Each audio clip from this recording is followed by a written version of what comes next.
இயேசு கிறிஸ்துவின் இனிதான நாமத்தில் இன்றைய ஆவிக்குரிய சிந்தனைக்கு உங்களை அன்புடன் வரவேற்கின்றோம். இப்போதும் ஒரு பாடலுக்கு பின்பு உங்கள் சிந்தையை தெளிவிக்கும் ஆவிக்குரிய செய்தியை கேட்கலாம். சீடரின் கால்களை கழுவினவர் செந்நீரால் என் உள்ளம் கழுவிடுமே. சீடரின் கால்களை கழுவினவர் செந்நீரால் என் உள்ளம் கழுவிடுமே. பாரில் எனக்கு வேறென்ன வேண்டும்? உயிருள்ள வரை நின் புகழ் பாட வேண்டும். பாரில் எனக்கு வேறென்ன வேண்டும்? உயிருள்ள வரை நின் புகழ் பாட வேண்டும்.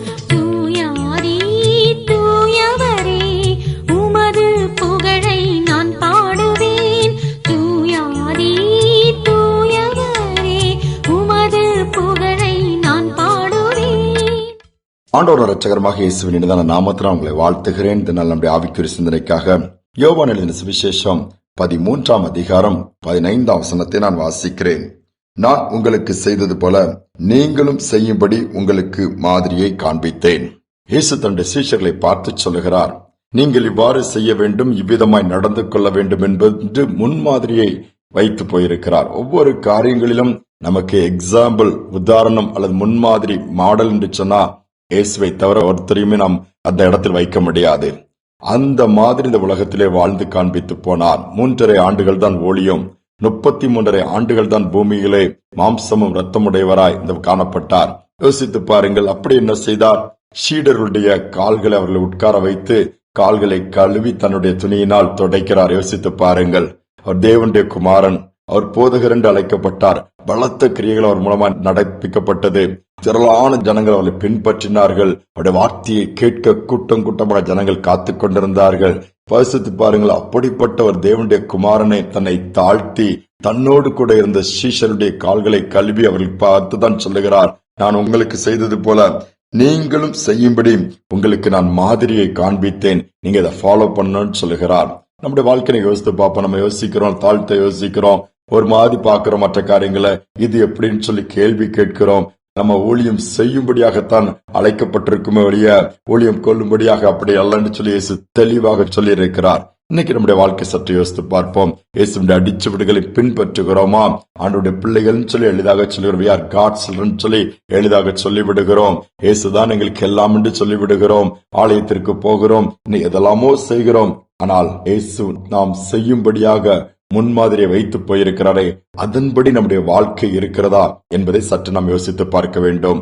ஆஸ்திரேலியா தேசத்திலிருந்து ஒரிசா பகுதியிலே ஊழியம் செய்த கிரகம் ஸ்டெயின்ஸ் ஊழியத்தை பற்றி எல்லாரும் அறிந்திருப்பீர்கள். அவரை அப்படி உயிரோடு அவருடைய 2 பிள்ளைகளும் அந்த வாகனத்தில் வச்சு தீ கொளுத்தி அப்படியே கொன்று விட்டது கூட தேசம் என உலகமே அறியும். அதை நாம் அறிந்திருக்கிறோம். சமீபத்தில் ஒரு காணொலியை பார்க்க நேர்ந்தது. அந்த நாட்களிலே அவரை அதிகமா நேசித்த ஒரு கலெக்டர் அவர் கொடுத்த பேட்டி தான் அதில் அவர் செய்த காரியங்கள் என்ன? அந்த கிரகம் ஸ்டெயின்ஸ் குஷ்டரோகிகள் மத்தியிலே குடும்பமா ஊழியம் செய்தார். அந்த குஷ்டரோகிகளுக்கு எல்லா காயங்கள் எல்லாம் தொடச்சி எடுத்து மருந்து போட்டு ஒரு கிளினிக் வச்சு இயேசுடைய அன்பை சொல்லி வந்தார். ஆனால் இவர் செய்த ஒரு காரியம் என்னை அதிகமாய் தொட்டது. எப்படி என்று சொன்னால், இவர் போய் அந்த பழைய வாகனத்திற்கு கார்களுக்கெல்லாம் டயர் மாற்றுவார்களா, அந்த கடையில போய் கிடைக்கிற அந்த வேஸ்ட் டயர்லாம் எடுத்துட்டு வருவாராம். அதை கேட்கும்போது அந்த கடைக்காரர் கொடுத்துருவாராம். இதை போய் என்ன செய்ய போறீங்கன்னு சொல்லி பார்க்கும்போது அந்த டயரெல்லாம் அழகா வெட்டி அவரே செருப்பு ரெடி பண்ணுவாராம். ஏன், அந்த குஷ்டரோகம் வந்தவர்களுடைய கால் விரல்கள் எல்லாம் அப்படியே மொட்டையாக அப்படியே கரிந்து ஒன்றுமில்லாமல் விரல்கள் இருக்காது, கைகளில் விரல்கள் இருக்காது, கால் கொஞ்சம் கட்டையாயிரும். அதற்கு ஏற்ற மாதிரி அவர்கள் நடப்பதற்காக அந்த செருப்புகளை உயரமாய் அவரே உருவாக்குவாராம். உருவாக்கி அவர்களுக்கு கொடுப்பாராம். கொடுத்து அணிவித்து அவர்களை நடத்த தங்களுடைய வேலைகளை செய்ய வைப்பாராம். யோசித்து பாருங்கள், எவ்வளவு இது எளிதாக செய்யக்கூடிய ஒன்றா? தன்னுடைய தேசத்தில் எவ்வளவு வசதிகள் உண்டு, ஆஸ்திரேலியாவில் எவ்வளவு செழிப்புமிக்க பகுதி, எல்லாவற்றையும் தூக்கி போட்டு கிறிஸ்துவின் அன்பின் நிமித்தமாக ஆண்டவர் முன்மாதிரியாக வைத்த காரியங்கள் நிமித்தமாக நம்முடைய தேசத்திற்கு அந்த மாநிலத்துக்கு சென்று அதன் குஷ்டரோகிகள் மத்தியிலே வாழ்ந்து காண்பித்துட்டு போயிருக்கிறாரு. யோசித்து பாருங்கள். நம்முடைய வாழ்க்கை சற்று யோசித்து பார்ப்போம். நம்மளால் நன்மை உண்டாகிறதா? ஏதாவது நன்மை செய்யணுங்கிற ஒரு எண்ணம் நமக்குள் இருக்கிறதா? நன்மை செய்தால் மேன்மை உண்டு வேதம் சொல்லுகிறது. இயேசு தாழ்த்தி எல்லாவற்றையும் செய்து காண்பித்தார்.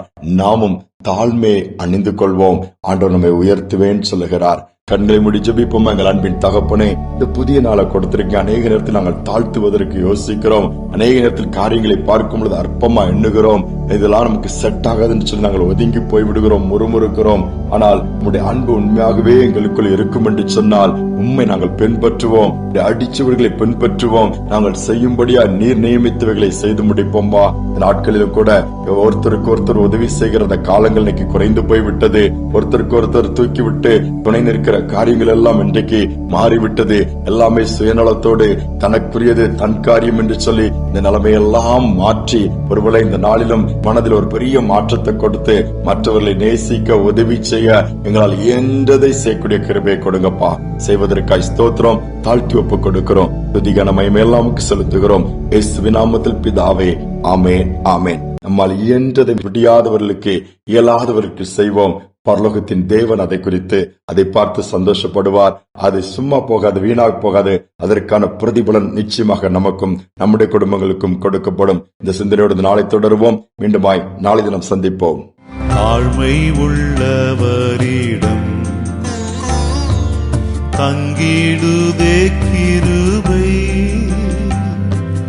தாழ்மை உள்ளவரிடம் தங்கிடுதே கிருபை,